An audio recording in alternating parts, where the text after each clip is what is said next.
Superheroes are not timeless myths. They are mirrors of the world that created them. From the Great Depression to the Cold War, from civil rights to modern identity, every superhero carries the fingerprint of history. This is the story of how the 20th century built its heroes. Welcome to Unmasked.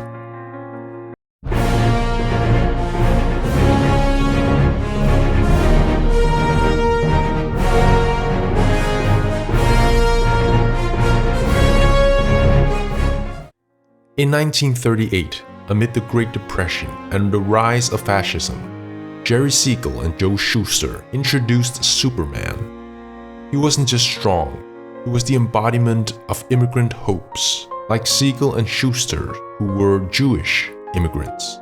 A man from another world, protecting the country where outsiders often felt powerless. Batman, the Dark Vigilante, 1939. Before Superman and Batman, pulp vigilantes shaped the archetype. Zorro, with his masked dual identity, and the Shadow, a dark avenger who used fear against criminals, laid the groundwork. When Bob Kane and Bill Finger imagined Batman in 1939, they borrowed from these pulp heroes, combining Zorro's nobility and the Shadow's menace. Batman was the bridge between pulp and the new superhero age. Unlike Superman's optimism, Batman was a hero forged by tragedy. With crime dominating headlines in Depression-era cities, Batman offered the fantasy of order in a corrupt, chaotic world. In 1940, Fawcett Comics launched Captain Marvel, today called Shazam. His story was unique. Young Billy Batson, a poor orphan, could say one magic word, Shazam, and transform into the world's mightiest mortal. In a time when children were growing up in poverty and uncertainty, Captain Marvel captured a wish fulfillment fantasy, the powerless child who could instantly become powerful.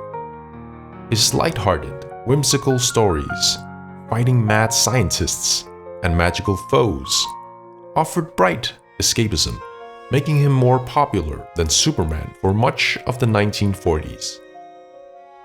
In 1941, William Moulton Marston created Wonder Woman, inspired by feminism and the changing roles of women during World War II. She was both warrior and nurturer, symbolizing strength and compassion in equal measures. That same year, Captain America burst onto the scene, famously punching Hitler on his first cover, months before America officially entered the war. Created by Joe Simon and Jack Kirby, Captain America embodied wartime courage, and for soldiers and civilians alike, he was a moral booster and symbol of resistance against tyranny. By the mid-1950s, superheroes had faded, but the Cold War, nuclear fear, and the space race revived them. The Flash revival kicked off the Silver Age in 1956. His powers came from a lab accident, reflecting optimism about science and discovery in the post-war era. In 1961, Marvel launched the Fantastic Four, whose powers came from cosmic radiation during a spaceflight. At the height of the space race, their adventures reflected both the excitement and anxiety about science and the unknown. Few characters embody Cold War fears better than the Incredible Hulk. Created in 1962 by Stan Lee and Jack Kirby, Bruce Banner was a scientist caught in the blast of his own gamma bomb, a chilling echo of Hiroshima and Nagasaki. The Hulk symbolized the dual nature of nuclear science, a powerful force that could protect or destroy humanity. But the stories often painted the military not as saviors, but as antagonists. Through General Thunderbolt Ross and the US Army's relentless attempt to control or kill the Hulk.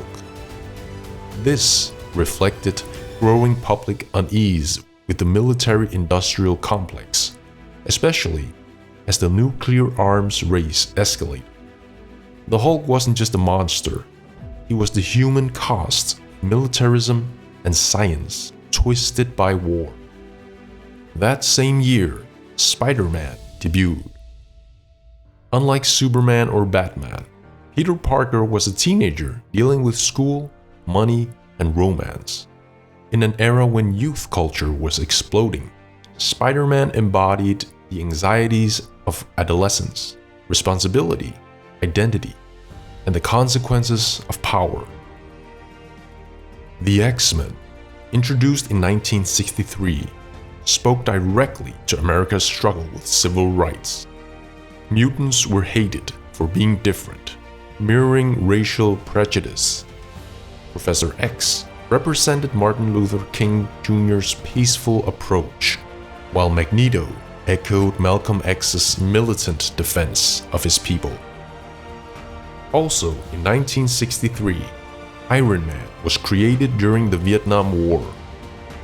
In Tales of Suspense, issue 39, Tony Stark is captured in Vietnam and builds his first suit to survive. Iron Man reflected both pride in American technology and unease with its use in warfare. Stark was the embodiment of the military-industrial complex, a weapons manufacturer forced to confront the consequences of his creations. The optimism of early decades gave way to cynicism, shaped by Vietnam, Watergate, and rising crime.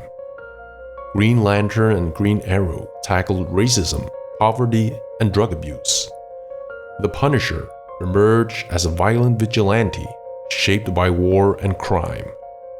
Wolverine reflected the rise of morally gray anti-heroes. The Dark Knight Returns and Watchmen deconstructed the very idea of superheroes, asking whether they were guardians or dangerous authoritarians. The modern age, 1990s to today. The 1990s brought anti-heroes, grit, and satire, but the 21st century shifted focus towards representation. Black Panther became a global symbol of African identity and resistance to colonialism. Ms. Marvel gave voice to Muslim American teens balancing faith and modern life. Miles Morales, a biracial Spider-Man reflecting a generation that wanted heroes who looked like them. Superheroes aren't just stories, they're time capsules. Superman gave hope in depression. Batman reflected urban fear. Shazam offered children escapism. Captain America embodied wartime patriotism. The Hulk warned of nuclear fear and military power. Spider-Man voiced the struggles of youth. X-Men became the face of civil rights. Iron Man exposed the costs of war and technology. Every era created the heroes it needed, and in turn, those heroes tell us who we were, who we are, and who we dream of becoming.